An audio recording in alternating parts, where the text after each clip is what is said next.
মাটিতে শোয়ানো একবারে মানে উলঙ্গ অবস্থায়, মানে কোনো কিছু ছিল না পরনে।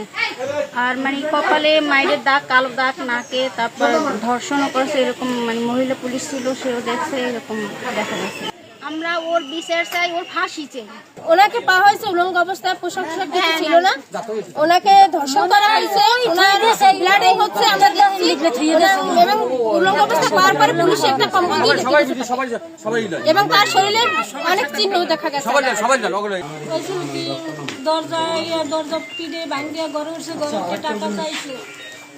হাতলে দুই চকিতে দুইজন শোয়া ছিল, আমার মা অন্ধ চোখে দেখে না, আমার ভাই অসুস্থ স্ট্রোক করা, তারপর টাকা চাইছে, টাকা দিতে পারে নাই, টাকা দেবে করতে, তার বুড়ো মানুষের কানের জিনিস ছিল, জিনিস নিয়েছে, এরপর মারিয়ে লাইছে। আরে 11টা কি 12টা বাজে হারা এই হামলা চালানো হয়েছে। হওয়ার পর ওনারা দৌড়ি আমার ভাইয়ের বউ, আমার ভাইজি হামলা চালাইছে কে নাম বলেন? ওর কথা কি কম, ওর কথা কিচ্ছু করার নাই, ও অনেক খারাপ, অনেক খারাপ, যথেষ্ট খারাপ। ও আমার নানির মায়ের নির্যাতন করে, ওর মতো খারাপ নাই। আমরা চাই ওজন এই দেশ থেকে উৎখাত করে নেওয়া, আর বংশজন কিচ্ছু থাকে না।